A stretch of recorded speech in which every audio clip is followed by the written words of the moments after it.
अगर प्रभु की हुजूरी आपकी लाइफ में नहीं है, आप ओपन हो अटैक के लिए, शर्मिंदगी के लिए, गिरने के लिए, किसी भी चीज के लिए। शैतान आपके रास्ते ओपन है अगर प्रभु की हुजूरी आपकी लाइफ में नहीं है तो।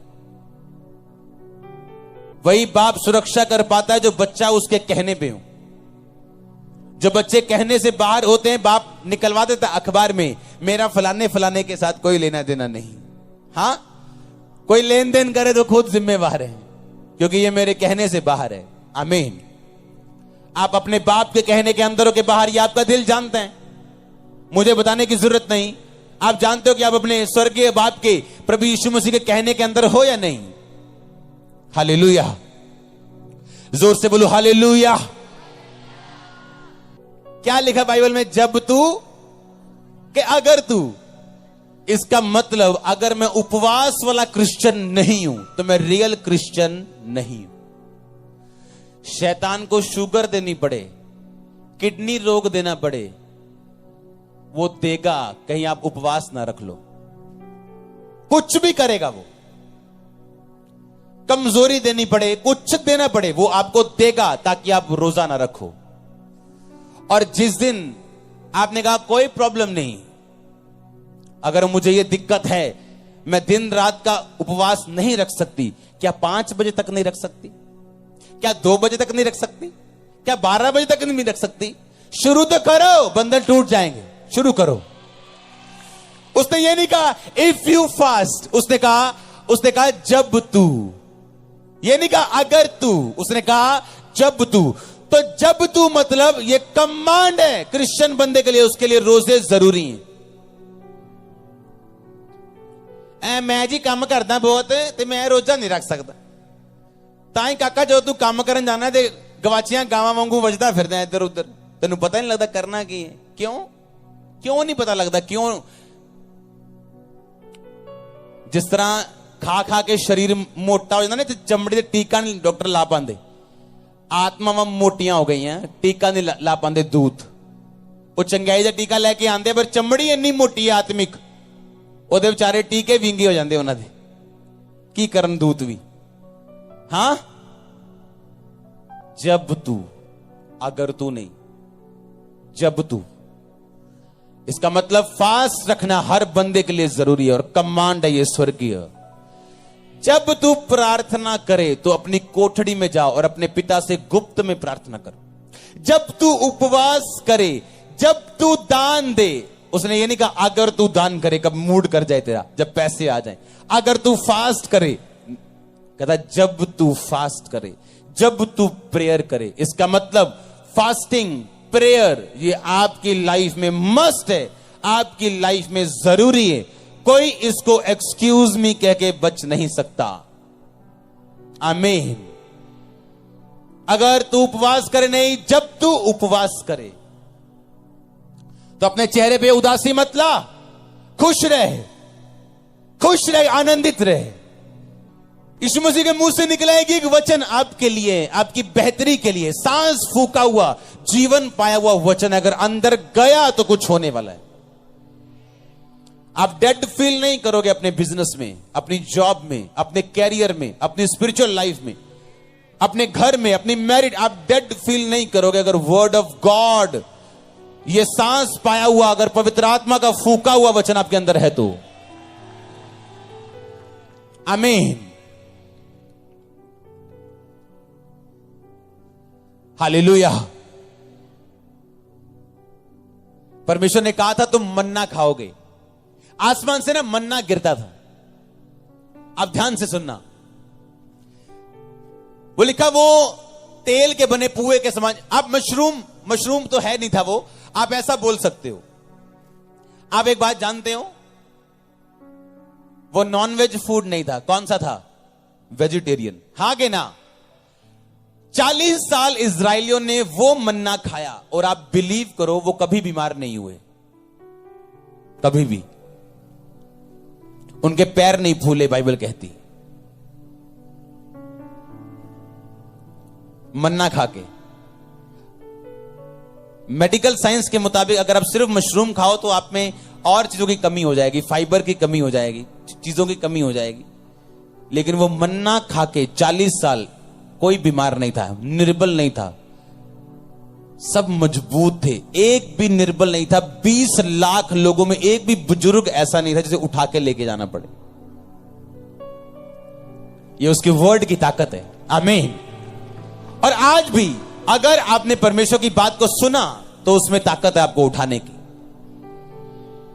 आमीन। एक दिन प्रेयर लाइन में मैं प्रेयर कर रहा, अभी प्रेयर कर रहा, एक पेशेंट आया, उसके ऊपर लिखा था कैंसर। मैं प्रेयर करने लगा, मैंने कहा मैंने इसको देखा है, कहीं पे देखा है मैंने इसको। मुझे याद आया ये वही व्यक्ति है। तब मैंने उस पर प्रेयर की पहले, और मैं जब अपनी वाइफ के साथ वापस जा रहा था, मैंने बताया तेरे को ये कौन व्यक्ति है? उसने कहा नहीं मैं नहीं जानती। मैंने कहा तू नहीं जानती क्योंकि ये तेरे आने से, शादी से पहले का चर्च का मेंबर था। और आज तक अगर कोई लोग ऐसे हैं जो आकर मुंह पर मेरे साथ बहस किए, जिन्होंने, वो व्यक्ति था।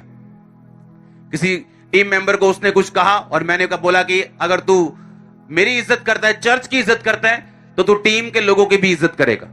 हाँ, और इस वजह से पता नहीं उसका क्या दिमाग में था, बहस के गया ऑफिस में, ये वो मैं देख लूंगा, मैं कर दूंगा। मैं कहा चल भाग जा यहां से। मैं ज्यादा बोला नहीं, मुझे मालूम था परमेश्वर मेरे साथ है, मैं जितना नेगेटिव बोलूंगा उस पर असर भी होगा और मेरी स्पिरिट खराब होगी। और उसको कैंसर हुआ उसी जीप का, प्रेयर लाइन में खड़ा रहते। मैं यहां की बात बोल रहा हूं, अपनी लाइफ की। मैं दूर की बातें नहीं बता रहा हूं आपको, किसी मोहल्ले दूसरे चर्च की बातें नहीं बता रहा हूं, मैं अपनी आपको लाइफ बता रहा हूं। हालेलुया। और मैंने उसके लिए एक बार प्रार्थना नहीं की कि इसको ये मर जाए, लुट जाए, टांग टूट जाए। कभी किसी के लिए रॉन्ग प्रार्थना नहीं की, नेवर। प्रभु के हाथों में सौंपे है कि अगर वो जीवित है, वो मेरे साथ है, लड़ लेगा। वो आपका परमेश्वर जीवित है, हाँ या ना? वो आपके लिए लड़ेगा कि नहीं लड़ेगा? तो क्या टेंशन है, क्या प्रॉब्लम है? वो लेकर घमंडियों का सामना करता है वो, और घमंडियों को नीचा करता है वो, उनके घमंड को डाउन करता है वो। अपने पास को कभी मत भूलो अगर तुम नम्र रहना चाहते हो तो। आमीन। जब कोई मुझे बोलता है वो आपका पास, मैं उससे और एक्सप्लेन करता हूं। हाँ ऐसा था, यहां 4 लोग थे, यहां कुछ नहीं था और परमेश्वर ने इस तरह से ब्लेस किया।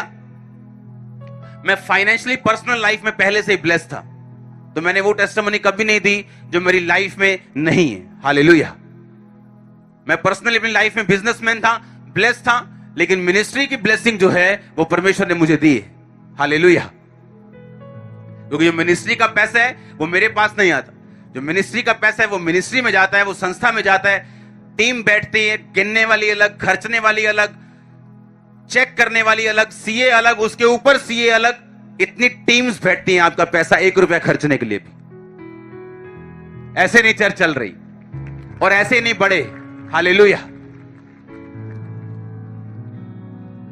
उसने कहा तू नम्र बनेगा, मैं तुझे बढ़ाऊंगा। कई बार ऐसे लोग आपकी लाइफ में आते हैं, आप उन्हें ब्लेस करो, उन्हें लगता है ये तो हमारा हक है। आप किसी गरीब रिश्तेदार को ब्लेस करते हैं, उनको लगता है ये हमारा हक है, ये अमीर है, हम गरीब हैं, ये हमारा हक है हेल्प लेना। ऐसे लोगों की कभी हेल्प मत करो। अगर वो ग्रेटिट्यूड नहीं देते, अगर वो थैंकफुल नहीं है, ऐसे लोगों की कभी हेल्प मत करो। आप परमेश्वर के सामने आए, आपको परमेश्वर ने हील किया, डिलीवर किया, कि आप नहीं जानते ऐसे लोग भी हैं जिनको उसने हील नहीं किया। आपको बेबी दिया, आप नहीं जानते ऐसे भी हैं जिनको अभी तक उसने बेबी नहीं दिया। आपको बड़ी चर्च दी, आप नहीं जानते ऐसे भी हैं जो प्रार्थना और उपवास और पवित्रता में चलने के बावजूद भी बड़ी चर्च नहीं है उनके पास। और अगर आप थैंकफुल नहीं, अगर आप धन्यवादी नहीं, आप परमेश्वर के सामने बड़ी ब्लेसिंग्स को नहीं देख सकते, अगले लेवल पे नहीं जा सकते। यह साबित करता है कि आप नम्रताई में नहीं।